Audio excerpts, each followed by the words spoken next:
Hey guys, अस्सलाम वालेकुम। इसमी मोहम्मद आफाक खान। उम्मीद करता हूं कि आप सब ईमान और सेहत की बेहतरीन हालत में होंगे। जैसे कि आप सब जानते हैं कि मौलाना मंजूर मेंगल साहब एक दफा फिर पाकिस्तान से यहां बरतानिया तशरीफ ला चुके हैं।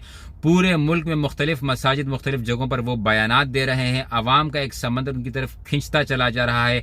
एक दिन में 5-5, 6-6 जो है उनके इवेंट्स हो रहे हैं, बयानात हो रहे हैं। इससे ये जाहिर होता है कि अवाम में एक जोश है, अवाम को खुशी है, अवाम पॉजिटिविटी की तरफ आ रही है, मुस्बत चीजें फैलाई जा रही है और नेगेटिविटी से लोगों को दूर किया जा रहा है और लोग उनको सुनना चाहते हैं। दूर दूर से लोग उनको सुनने के लिए जा रहे हैं। अब ये बात तो चूंकि एक्सपेक्टेड थी कि जब भी कोई पॉजिटिव बात करता है तो वहां पर किसी न किसी को कोई ना कोई बात याद आ जाती है, कोई ना कोई नेगेटिव बात। तो चंद हजरात हैं जो कि कोशिश करते हैं कि मेंगल साहब के खिलाफ बात करें और नेगेटिविटी फैलाएं और डिबेट के लिए कहें कि भाई आओ आप हमारे साथ बहस करो, फलां बात आपने 3 साल पहले कही थी जिसपे हमें जो है इल्मी इख्तिलाफ है। अब मैं यहां पर कोई ना इल्मी के इख्तिलाफ की बात कर सकता हूं क्योंकि मैं कोई आलिम दीन नहीं हूं। एक आम इंसान होते हुए, एक आम ऑडियंस होते हुए मेरे जहन में इस चीज से क्या आ रहा है? मेरे जहन में यह आ रहा है कि एक शख्स एक मेहमान के तौर पर आता है, वो यहाँ पर पॉजिटिव बातें करता है, अवाम का समझ उसकी तरफ जाता है।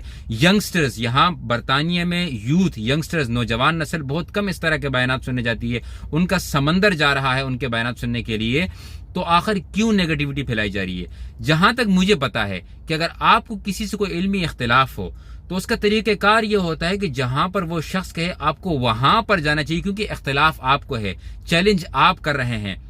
बातें ये फैलाई जा रही है कि भाई बरतानिया में तो वो जवाब नहीं देते हैं, बार बार बरतानिया आते हैं लेकिन पाकिस्तान जाके जवाब दे रहे हैं। देखिए, बरतानिया किसी के बाप का नहीं है, बरतानिया मेरा और आपका नहीं है। हम कोई क्वीन की औलादे नहीं है जिसकी मर्जी भाई बरतानिया आ जाए, उसको वीजा मिल गया वो आ गए। आपका और मेरा इसमें क्या लेना देना? वो एक नहीं 10 दफा आए, 10 दफा नहीं 50 दफा आए।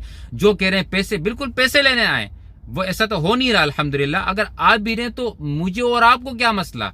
कौन सा वो कोई गन पॉइंट पे किसी से पैसे ले रहे हैं? अगर कोई ये कह रहा है कि ले भी रहे हैं, सो व्हाट, मुकम्मल हक है उनको, हर चीज लीगल है। तो इसमें किसी को कोई दूसरी राय कायम ही नहीं करनी चाहिए जब एक पॉजिटिव बात हो रही होती है।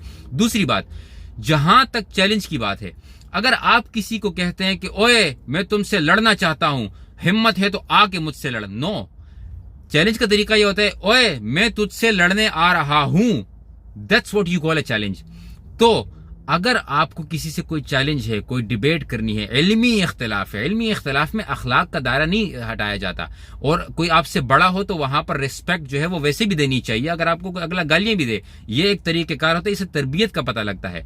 तो इल्मी इख्तिलाफ का तरीका यह है कि आप बिल्कुल पाकिस्तान जाएं, बात रिकॉर्ड पर मौजूद है, पाकिस्तान जाएं, कैमरे लेकर जाएं, मिलकर बैठकर बात कर लें, बात खत्म हो जाएगी। एक बात। दूसरी बात, अगर किसी को लगता है कि भाई ये डिबेट करना मेरा फर्ज है, तो आपने अपना फर्ज पूरा कर लिया। आपने उनकी वो वीडियो थी, उस वीडियो पर आपने जवाब दिया, अवाम तक वो बात पहुंच गई, चैप्टर क्लोज। अगर कोई आपसे बात नहीं करना चाहता और सोशल मीडिया मौजूद है तो उसी सोशल मीडिया पर आपने अपने जवाब दे दिया, बात को खत्म कर देना चाहिए। क्योंकि बदकिस्मती से हमारे इस ये बरतानिया की मैं बात कर रहा हूं, यहां पर मुसलमान वैसे भी माइनॉरिटी है, मसाजिद वैसी भी कम है, हालांकि तादाद में ज्यादा है लेकिन जितनी मुसलमान ममालिक में होती उतनी नहीं है। और इसी तरीके से अगर इतने से मुसलमान भी आपस में बढ़ जाएंगे तो होगा क्या?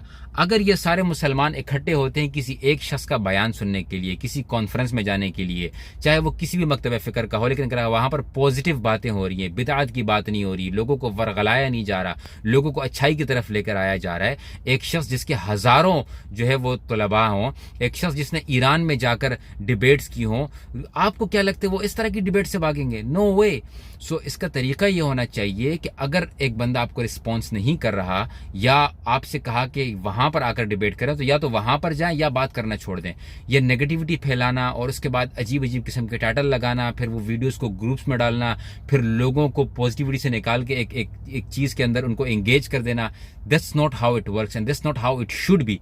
अगेन, मेरा मौलाना मंजूर मेंगल साहब से न मैं कोई पैसे लेता हूं, न मुझे कोई पैसे दिए हैं, न मैं कोई उनसे रोज रात को फोन पे बात कर रहा होता हूं, न मेरी उनसे कोई ऐसा कोई जाती ताल्लुक है कि भाई मैं उनके लिए स्टैंड ले रहा हूं। मैं यहां पर आपको सिर्फ और सिर्फ उन यंगस्टर्स की सोच को रिप्रेजेंट करके दिखाना चाहता हूं कि ये जो हो रहा है, यंगस्टर्स के दिमाग में नेगेटिविटी फैलाई जा रही है। बेहतर यह है कि इसे रोक दिया जाए, इल्मी इख्तिलाफ को इल्मी तरीके से ख़त्म किया जाए। अगर नहीं ख़त्म हो रहा, आपने अपना केस प्रेजेंट कर दिया and then leave it on the public what they want to decide. अगर आपको कुछ भी इस वीडियो में पसंद आया हो, कोई बात आपके जहन में लगी हो, तो इस वीडियो को ज़रूर शेयर कीजिएगा। और आने वाले मुअज़्ज़िज़ मेहमान, जब वो फिर उलमा हों, फिर वो असातिज़ा हों, फिर वो शेखुल हदीस हों, फिर उनका दीन के लिए इतनी बड़ी खिदमत की हो, तो उनका रिस्पेक्ट करना आप पे कम से कम इतना तो होना चाहिए कि कोई जो है, अगर आप कुछ कर नहीं सकते, कुछ अच्छा नहीं कर सकते, तो कम से कम बुरा भी ना करें। जज़ाकुमुल्लाहु खैरन। अस्सलामु अलैकुम वरहमतुल्लाह। अल्लाह ताला से दुआ है कि हम सब में यूनिटी पैदा हो और इस इल्मी इख्तिलाफ की बुनियाद पर लोगों में तोड़ पैदा ना हो। अस्सलामु अलैकुम वरहमतुल्लाह।